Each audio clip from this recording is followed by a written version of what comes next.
Israel melancarkan serangan ke Iran Jumat waktu setempat dengan klaim menargetkan fasilitas nuklir, pabrik rudal balistik, dan komandan militer Iran. Ledakan pun menghancurkan beberapa gedung, termasuk permukiman warga di Teheran.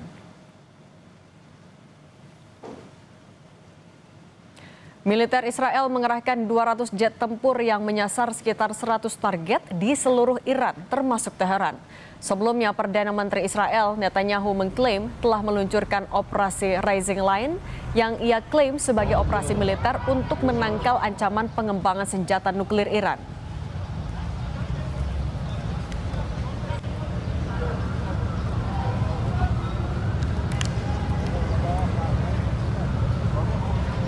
Is struck by Israel. Rescue and relief teams are on the ground while some families are مهار بشه و همونطور که مشاهده می‌کنید نیروهای امداد و نجات کاملا دارن سعی می‌کنن آتش رو مهار کنن. اگه سوالی باشه در خدمتم. Asap tebal masih menyelimuti langit Teheran pasca serangan yang dilancarkan Israel. Tak hanya menghancurkan markas besar Korps Garda Revolusi Iran, serangan juga membuat beberapa gedung hancur, termasuk apartemen yang dihuni masyarakat sipil. Ambulans, pemadam kebakaran, dan tim medis masih lalu lalang mengevakuasi warga sipil yang menjadi korban serangan Israel.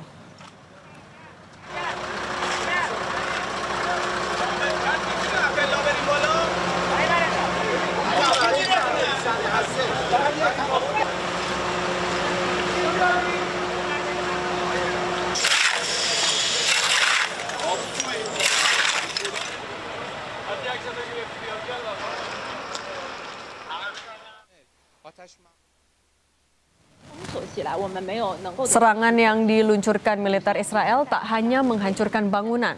Media pemerintah Iran juga mengkonfirmasi bahwa serangan menewaskan Komandan Utama Korps Garda Revolusi Iran, Hossein Salami. Markas besar pasukan elit di Teheran itu pun dikonfirmasi terkena serangan, sekaligus melukai beberapa personel Korps Garda Revolusi Iran, termasuk menewaskan 2 ilmuwan nuklir Iran, Feridun Abbasi Davani dan Muhammad Mehdi Tehranji.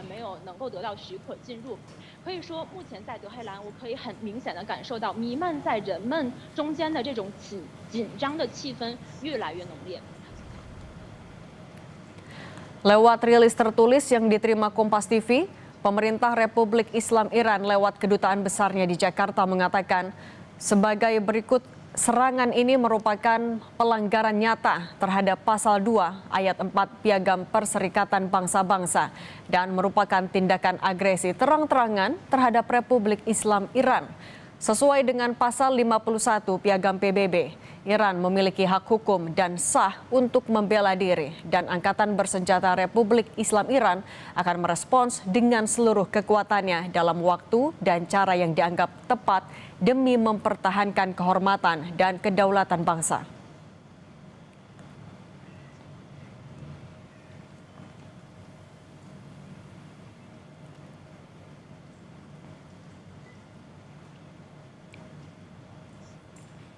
KBRI di Teheran, Iran meminta agar WNI yang berada di Iran meningkatkan kewaspadaan pasca serangan militer Israel. Pengumuman ini dirilis melalui akun media sosial @Indonesia_in_Tehran yang juga telah dikonfirmasi di grup media Kemlu RI. KBRI Teheran juga memberikan nomor hotline KBRI yang dapat dihubungi WNI jika berada dalam kondisi darurat.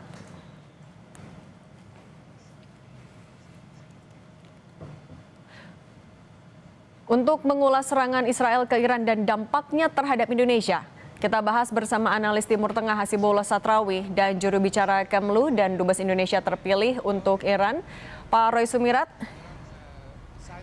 Halo, selamat petang Pak Roy dan Pak Satrawi. Pak Satrawi, suaranya masih ditutup. Saya mau ke Pak Roy dulu. Pak Roy, apa informasi terakhir soal eskalasi di Iran di sana? Baik, terima kasih. Mungkin saya harus memulai dengan menyampaikan kembali posisi resmi pemerintah Indonesia terkait dengan situasi yang saat ini terjadi di Iran. Sudah ada pernyataan resmi dari pemerintah Indonesia yang menyampaikan bahwa Indonesia dengan tegas mengutuk serangan Israel terhadap Iran ini yang merupakan jelas-jelas pelanggaran terhadap hukum internasional dan melemahkan dasar-dasar hukum internasional lebih lanjut.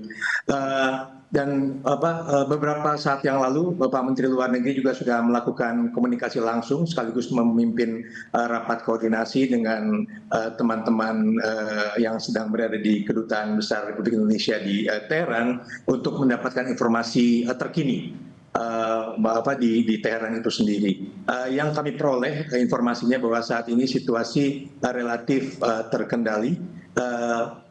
Dapat dikatakan bahwa serangan yang terjadi bersifat targeted, jadi bukan sebuah kejadian yang bersifat dengan skala besar, namun tentu saja tetap KBRI dan seluruh keluarga besar KBRI juga terus melakukan outreach kepada seluruh warga negara Indonesia yang ada di Teheran dan Iran pada umumnya untuk melakukan cautious, karena kita belum tahu apa yang akan terjadi selanjutnya dengan situasi yang sangat sulit ini. Tapi sejauh ini sudah ada informasi apakah ada WNI yang terdampak juga, Pak? Saat ini alhamdulillah informasi yang kami terima tidak ada WNI yang terdampak dari insiden kejadian serangan tersebut. Tapi kami terus juga melakukan pemantauan dan melakukan komunikasi dengan simpul-simpul masyarakat Indonesia, bukan hanya di kota Teheran, tapi juga di kota-kota lain yang disinyalir juga banyak kemungkinan adanya serangan-serangan lainnya, dan juga kita melakukan pengecekan dengan kota-kota yang memang banyak warga negara Indonesia tinggal biasanya. Oke, Pak Satrawi, kalau dari analisis Anda, apakah memang motifnya sebenarnya memang untuk penangkalan ancaman nuklir atau justru ada motif lain di belakang itu? Ya, terima kasih. Kalau saya lihat memang isu sekarang ini isu berkaitan dengan ancaman nuklir, terutama karena kita tahu Iran ini sedang berunding dengan Amerika, dan secara politik perundingan itu sebenarnya agak melukai Netanyahu ataupun Israel, karena dilakukan tidak dengan cara ataupun aspirasi seperti yang diinginkan oleh Israel. Namun demikian, saya ingin melihat terlebih dahulu, Mbak, kalau boleh, kepada beberapa hal yang menurut saya penting sebagai pembelajaran, terutama kalau dilihat dari serangan-serangan yang terjadi sebelumnya, katakan serangan pada 14 atau pada bulan April dan bulan Oktober kemarin. Saya melihat ini ada kesamaan pola secara politik, terutama dari sisi Amerika, di mana serangan seperti ini dilakukan oleh Israel secara sepihak, ya. Kita tahu hari ini juga sama dinyatakan oleh Donald Trump, Presiden Amerika Serikat, bahwa ini tindakan yang sepihak dilakukan oleh Israel.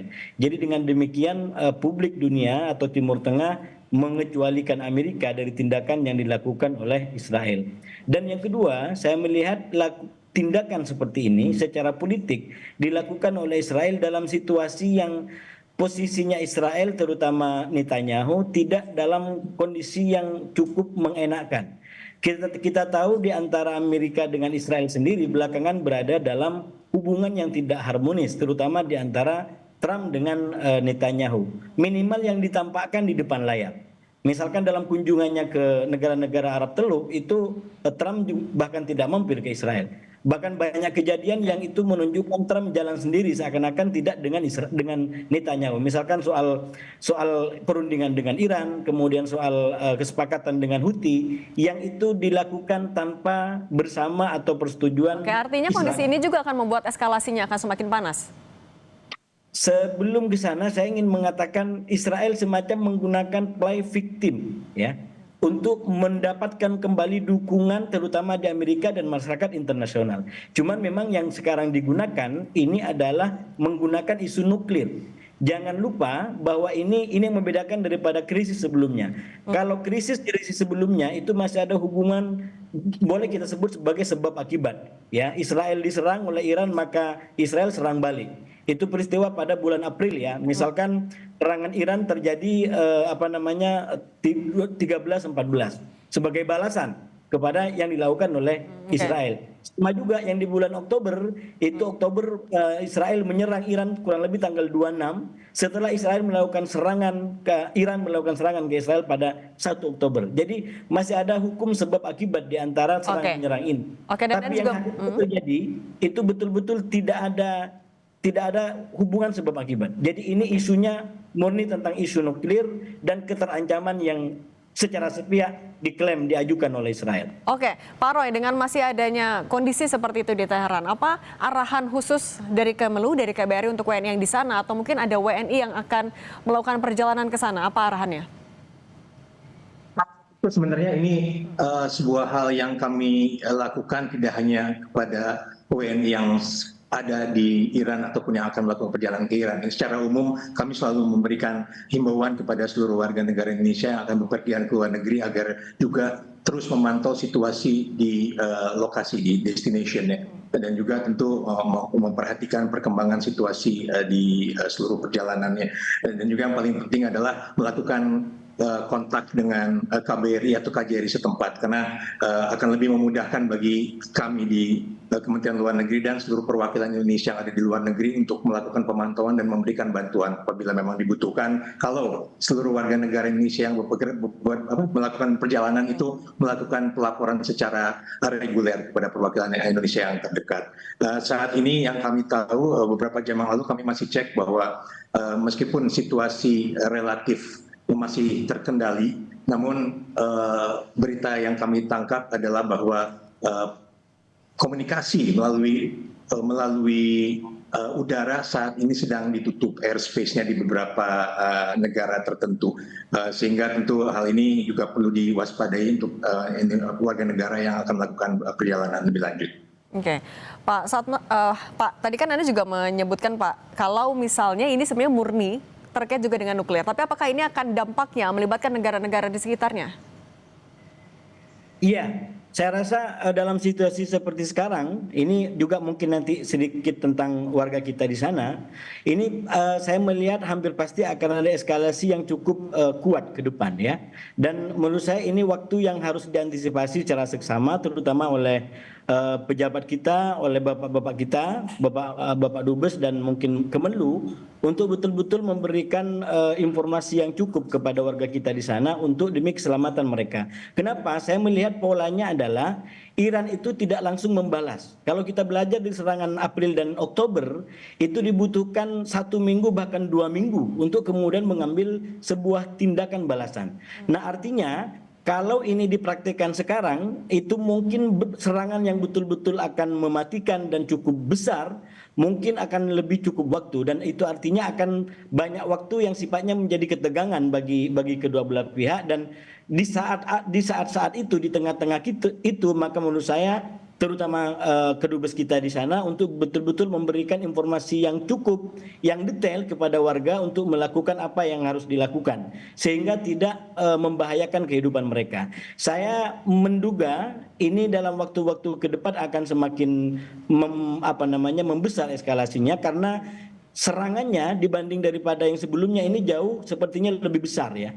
Ini sampai mengorbankan tokoh-tokoh nuklir, bahkan pimpinan-pimpinan militer yang berada di Iran. Jadi ini serangan yang sangat besar dilakukan oleh Israel, dan kalau Iran tidak betul-betul terdampak daripada serangan ini, jadi hampir pasti akan ada serangan balasan yang cukup besar.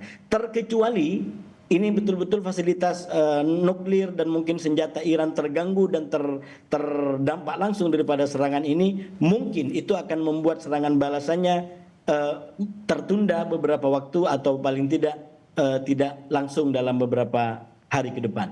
Oke, demikian, Pak Roy, kalau tadi kata Pak Satrawi, ya ini kemungkinan akan lebih besar eskalasinya. Apakah dari Kemlu juga sudah menyiapkan skenario evakuasi untuk kemungkinan terburuk di sana? Sebetulnya sejak bulan Oktober tahun lalu 2024 itu kita sudah mengubah status siaga di Teheran dan Iran keseluruhan itu menjadi siaga 2. Artinya di bawah definisi siaga 2 itu sudah ada langkah-langkah measure tertentu yang kita lakukan dan kita siapkan apabila memang keadaan mengharuskan kita mengambil measures atau tindakan lebih lanjut, termasuk apabila perlu dilakukan atau dimulai evakuasi pada skala tertentu. Namun tentu saja kita berharap yang terburuk tidak terjadi, tapi persiapan terus dilakukan dan kita juga terus mengedukasi para warga negara Indonesia yang ada mengenai langkah-langkah yang sekiranya dapat dilakukan apabila ada hal-hal yang tidak diinginkan tersebut telah terjadi. Namun juga patut saya sampaikan kembali bahwa masalah evakuasi itu pada ujung-ujungnya itu berpulang atau kepada merupakan pilihan, merupakan opsi dari masing-masing individu. Ini terjadi juga pada beberapa situasi konflik di beberapa negara lainnya di kawasan, terutama di Gaza ataupun juga di Lebanon beberapa saat yang lalu, di mana memang ada warga negara Indonesia yang tetap memilih untuk tidak bergabung dengan rencana evakuasi yang direncanakan dan dilakukan oleh pemerintah. Namun tentu saja kami terus melakukan pemantauan dan melakukan komunikasi dengan seluruh warga negara yang ada. Oke, Pak Roy, tapi apa indikator yang dimiliki oleh Kemlu untuk menaikkan status ataupun juga menerapkan skenario itu, Pak? Tentu ada definisinya yang kami mungkin ada SOP sendiri yang mungkin tidak bisa saya sampaikan secara detail karena terkait juga dengan masalah safety and security. Tapi yang pasti bahwa kita akan selalu memprioritaskan keselamatan dan keamanan dari para individu warga negara Indonesia di luar negeri apabila terjadi hal-hal seperti itu. Jadi memang akan disesuaikan juga dengan assessment ataupun juga pengumuman dari pemerintah setempat, karena bagaimanapun juga kita terus akan berdialog dan berkoordinasi dengan pemerintah yang menjadi host, negara-negara menjadi host dari warga negara tersebut, mengakses bagaimana situasi yang ada di lapangan. Oke, Pak Satrawi, kalau melihat eskalasinya tadi di Iran dan juga Israel, apakah ini akan melibatkan lebih banyak sekutu lagi, baik itu dari Israel maupun juga Iran, atau siapa saja negara-negara yang kemungkinan akan terlibat jika ini tidak segera berakhir?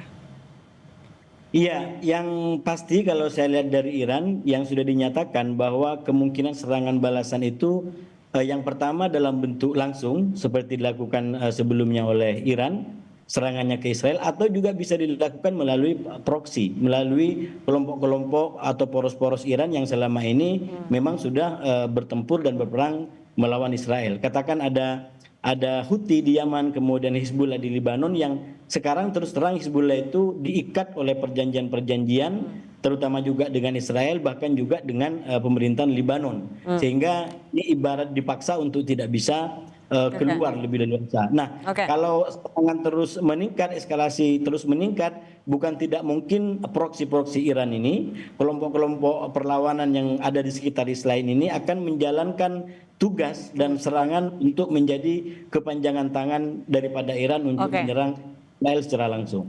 Jadi bisa saya sampaikan mungkin terakhir, Mbak, menurut saya singkat saja, Pak. Ya, yang sangat penting bagi masyarakat kita di Iran sekarang untuk menghindari tempat-tempat militer ataupun tempat-tempat pemerintahan, karena itu yang menjadi target dan serangan daripada Israel sekarang ini. Jadi sampai perang ini mereda, menurut saya warga kita harus diberikan info yang cukup agar tidak mendekati situs-situs ataupun tempat-tempat militer atau pemerintahan untuk sementara. Karena perang ini seperti dikatakan oleh Pak Dubes tadi, ini targeted. Dan targetnya adalah jelas situs-situs militer ataupun persenjataan yang dianggap oleh Israel bisa mengancam mereka. Ini menjauhi lokasi-lokasi tersebut. Pak Hasibullah Satrawi dan Pak Roy Sumira, terima kasih sudah berbagi di Kompas Petang. Sehat selalu semuanya.